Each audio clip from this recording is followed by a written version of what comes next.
پیش ہے ایک سورہ بقرہ حضرت سید ناصر علی ابن امام علی اور اماں حاجرہ بیگم بنت سمیمیہ سید لیاقت علی ابن ناصر علی سید شوکت علی ابن ناصر علی سید آصف علی ابن ناصر علی سیدہ صابرہ بیگم بنت ناصر علی اللہ مدنمات خصوصاً علماء کرام حاجی کرام بالخصوص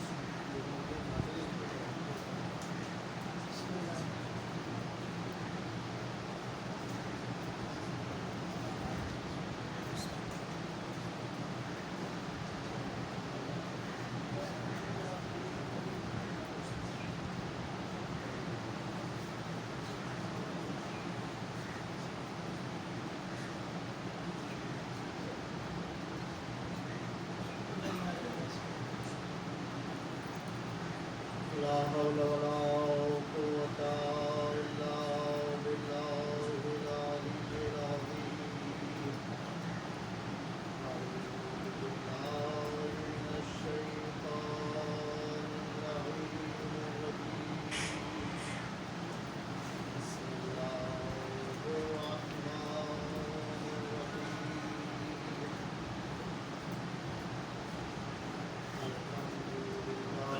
رب العالمين والعاقبة للمتقين والجنة للمؤمنين والنار للكافرين والمشركين والملحدين الصلاة والسلام على رسوله الكريم خير المبشرين والمنذرين شفيع المذنبين المخاطب طه وياسين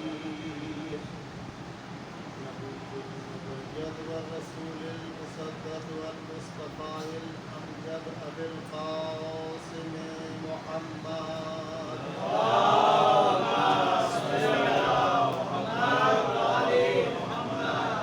ولعنة الله على أعدائهم أجمعين أما بعد فقد قال الله سبحانه وتعالى في كتابه المجيد بسم الله الرحمن الرحيم واعبدوا الله ولا تشركوا به شيئا وبالوالدين إحسانا صلوات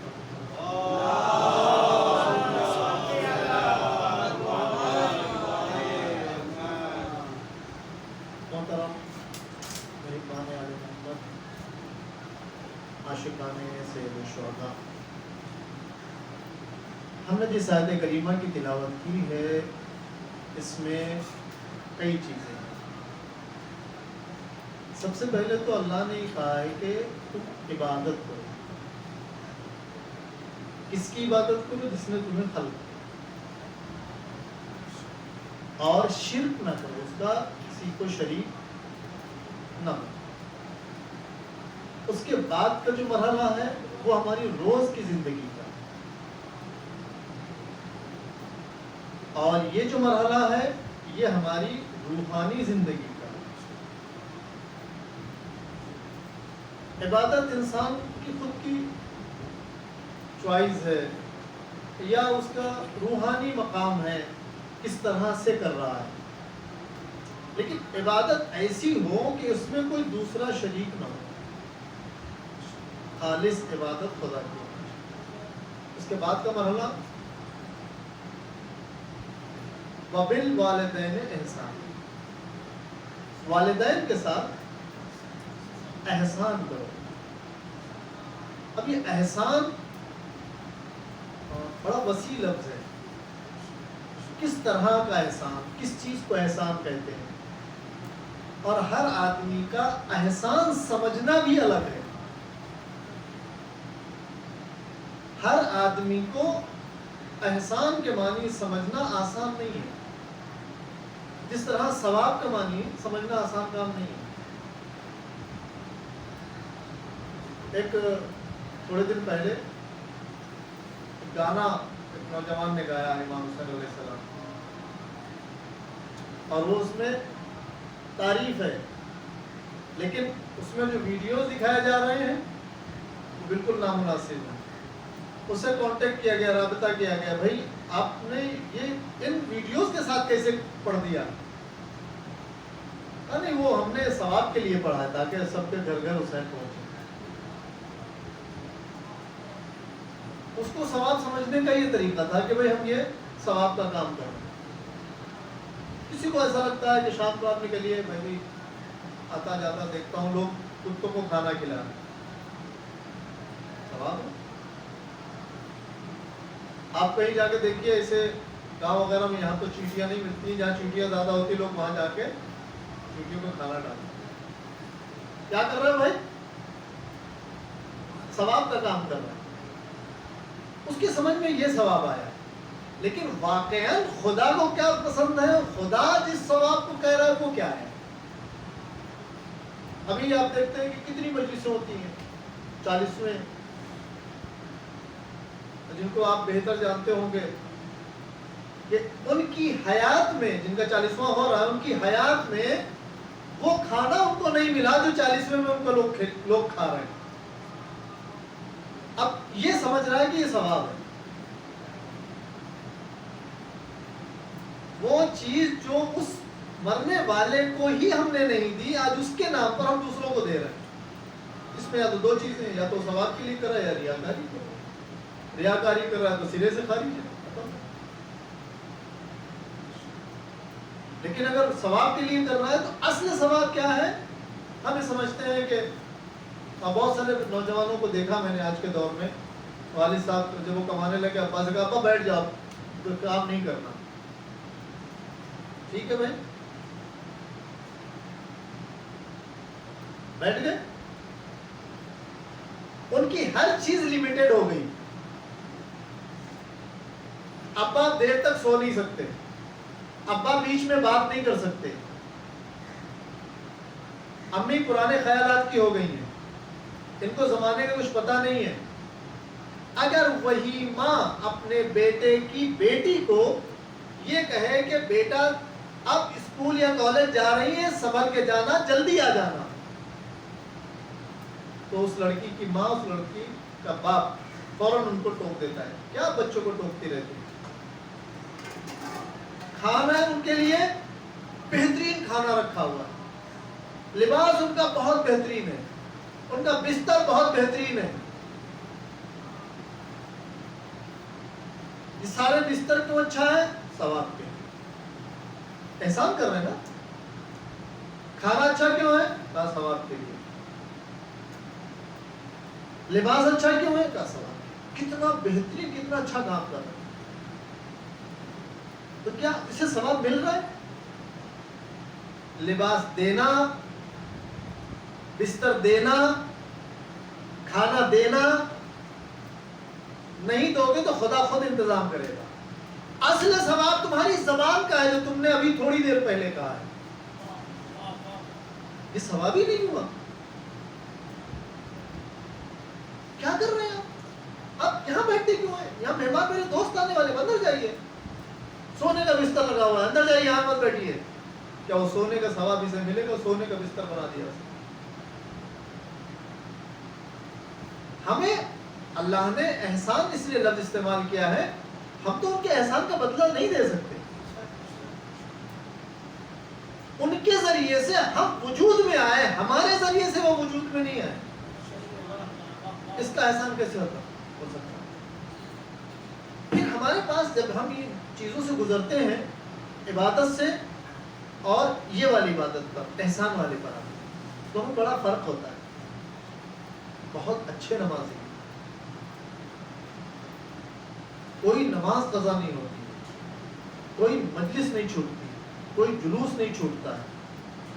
جب ہم گھر پہنچے اس کا الٹا، بچے خوفزدہ ہو گئے، بیوی ڈر گئی، اماں اپنے کمرے میں چلے گئے، ابا کنارے بیٹھ گئے. یہ ابا آئے ہیں کہ جلاد آئے ہیں؟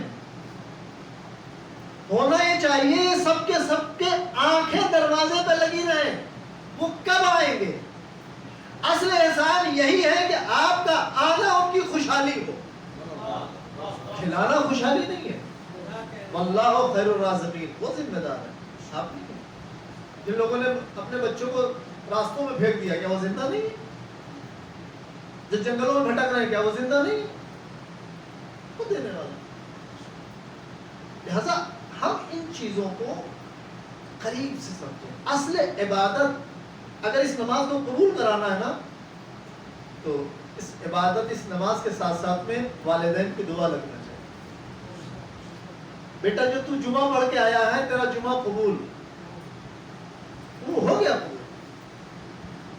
بہت سارے والدین بچے جیسے جیسے جوان ہوتے ہیں ڈرتے ہیں، الٹا جواب دیتے ہیں. یہ جو الٹے جواب کا ڈر ہمارے دل میں آیا ہے، کیوں آیا؟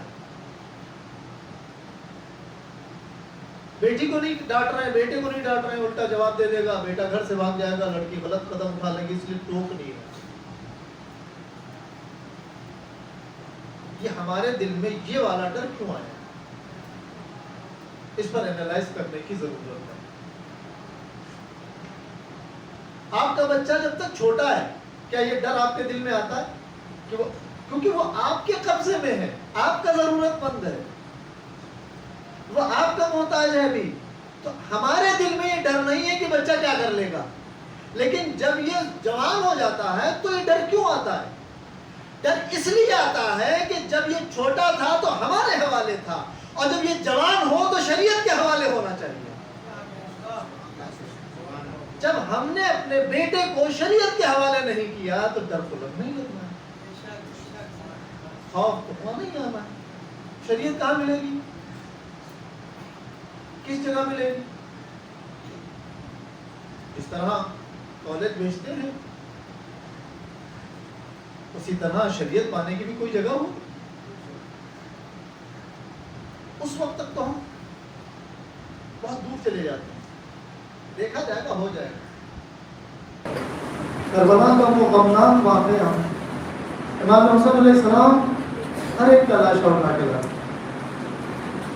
ہر ایک کا جنازہ لایا، لیکن جب خود جانے لگے خیام میں روح خدا حافظ کہنے گئے،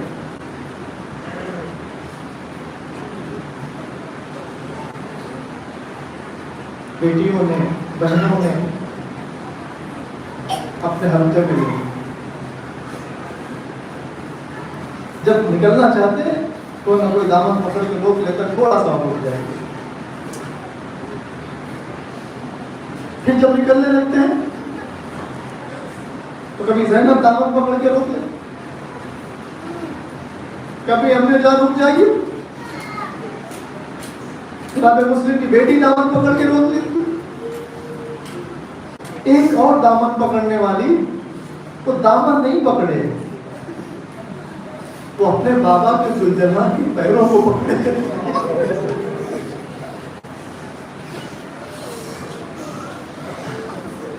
حسین نے دعا کی، خدایا انہیں صبر عطا کر. سب نے جانے دیا. حسین رحمات پہ سوار ہوئے، بڑھو، رحمات بڑھ نہیں رہا ہے. امام اس سے کہہ رہے ہیں کہ بس آخری سواری ہے، اس کے بعد تو آزاد ہے. اس جانور نے اشارہ کیا، مولا میں کیسے بڑھوں، میرے قدموں پہ تو سکینہ لگتی ہوئی ہے.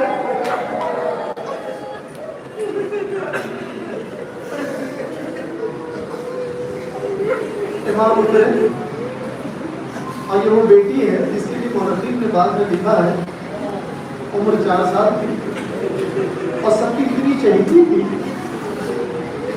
صبح ماں کی آغوش سے اگر کہیں جاتی تھی تو کبھی اکبر کی آغوش میں، کبھی عباس کی آغوش میں، کبھی پھر ماں کے پاس آ جائے، کبھی بھوبی کی آغوش میں، اور آخر میں حسین کا نمبر آتا تھا جب حسین لیٹ جاتے تھے اور سکینہ ان کے سینے پر. وہ بچی اس رہوار کے سنوں سے گرتی ہے. امام حسین بیٹی کو گلے سے لگایا، کہا بابا میں صبح سے دیکھ رہے ہیں جو گیا ہے واپس نہیں آیا، اگر آپ بھی نہ آئے تو بس ایک کام کر دیجیے، آپ اس ریت پر لیٹ جائیے، میں آپ کے سینے پر ایک بات کر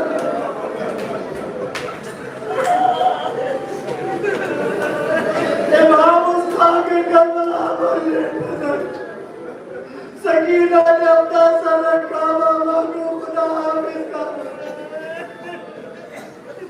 آج بھی آپ ذوالجلال کی یاد میں ذوالجلال آتے ہیں،